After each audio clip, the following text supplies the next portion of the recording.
Halo, selamat datang di saluran hari ini. Saya memiliki topik yang menarik untuk Anda 5 cara orang kaya menggunakan utang untuk membangun kekayaan dan menghasilkan lebih banyak uang. Saya tahu utang mungkin terdengar seperti kata yang menakutkan, tetapi percayalah, orang kaya telah memecahkan kode untuk menggunakannya demi keuntungan mereka.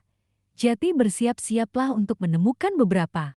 Sebelum kita menyelami strategi luar biasa yang digunakan orang kaya untuk membangun kekayaan dengan hutang, izinkan saya berbagi fakta menarik yang akan membuat Anda melihat hutang dalam cahaya yang sama sekali baru. Apakah Anda siap untuk itu? Subscribe atau follow terlebih dahulu dan mari kita mulai. Apakah Anda tahu bahwa beberapa orang terkaya dalam sejarah telah menggunakan hutang sebagai alat yang ampuh untuk mengembangkan kekayaan mereka? Anda mendengarnya dengan benar. Nama-nama legendaris seperti Warren Buffett dan Donald Trump secara strategis memanfaatkan kekuatan hutang untuk mendorong diri mereka sendiri menuju kesuksesan finansial yang luar biasa. Anda mungkin bertanya-tanya bagaimana mereka melakukannya dengan baik.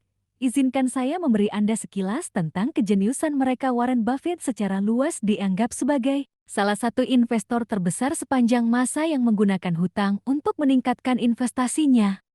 Apakah Anda tahu Buffett memahami bahwa investasi tertentu dapat menghasilkan pengembalian yang signifikan, jauh melebihi biaya bunga uang yang dipinjam. Jadi dia tidak segan-segan meminjam dana untuk memanfaatkan peluang tersebut. Bahkan perusahaan investasi Buffett, Berkshire Hathaway, telah mengambil hutang besar untuk membiayai beberapa ventures yang paling menguntungkan dari perusahaan yang mengakuisisi perusahaan. Investasi Buffett, Berkshire Hathaway, telah mengambil utang yang cukup besar untuk mendanai beberapa ventura yang paling menguntungkan, mulai dari mengakuisisi perusahaan-perusahaan seperti BNSF Railway dan Heinz, hingga melakukan investasi strategis di bisnis-bisnis seperti Coca-Cola. Sekarang mari kita bicara tentang Donald Trump. Suka atau tidak suka? Satu hal yang tidak dapat disangkal, kesuksesan Trump di bidang real estate sangat terkait dengan penggunaan hutangnya sepanjang karirnya. Trump telah memanfaatkan utang untuk membiayai proyek-proyek konstruksi besar-besaran seperti hotel-hotel mewah, kasino, dan properti perumahan kelas atas dengan memanfaatkan uang orang lain secara strategis. Trump dapat memulai proyek-proyek ambisius yang tidak mungkin dicapai dengan dana pribadinya saja, kemampuannya untuk bernegosiasi dengan baik, bahwa utang ketika digunakan dengan bijak dapat menjadi katalisator untuk pertumbuhan keuangan yang luar biasa. Jadi apa yang bisa kita pelajari dari individu-individu luar biasa ini? Ini bukan tentang menumpuk utang dengan sembrono. Ini tentang penelitian menyeluruh dan membuat keputusan yang diperhitungkan. Orang kaya memahami risiko yang terlibat dan bersedia mengambil utang strategis untuk memicu pembangunan kekayaan mereka. Upaya sekarang, setelah Anda tahu kekuatan utang di tangan orang kaya, bersiap-siaplah untuk menjelajahi cara-cara luar biasa yang mereka gunakan untuk membangun kekayaan dan menghasilkan lebih banyak uang. Percayalah, strategi ini akan membuat Anda terinspirasi dan siap untuk mengendalikan masa depan keuangan Anda. Apakah Anda bersemangat? Mari selami dan temukan 5 cara orang kaya menggunakan hutang untuk membangun kekayaan dan menghasilkan lebih banyak uang. Investasi real estate.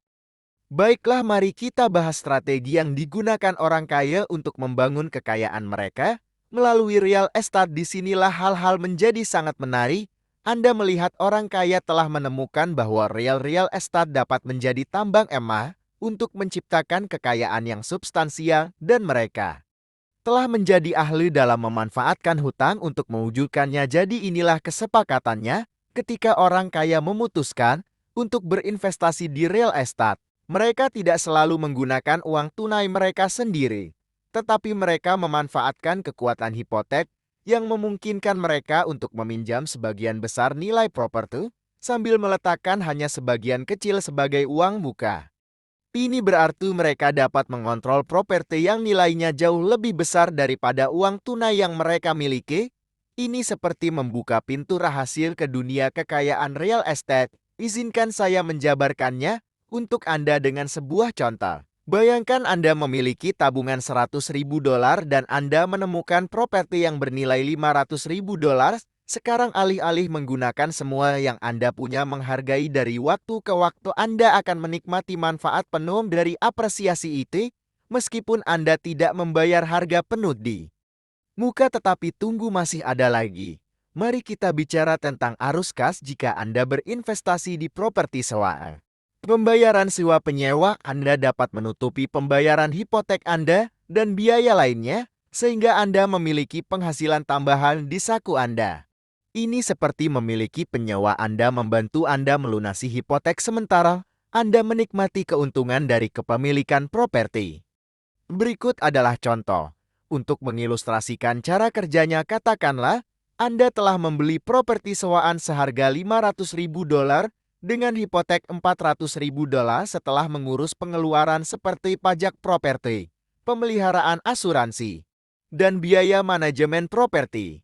Katakanlah Anda memiliki sisa dengan $3.000 dalam pendapatan sewa bulanan. Pembayaran hipotek Anda termasuk pokok dan bunga berjumlah $2.000 per bulan, yang membuat Anda memiliki arus kas positif sebesar $1.000 setiap bulan. Tetapi ingat, investasi real estate memang memiliki risiko fluktuasi pasar. Pemeliharaan properti dan kekosongan adalah faktor yang perlu dipertimbangkan.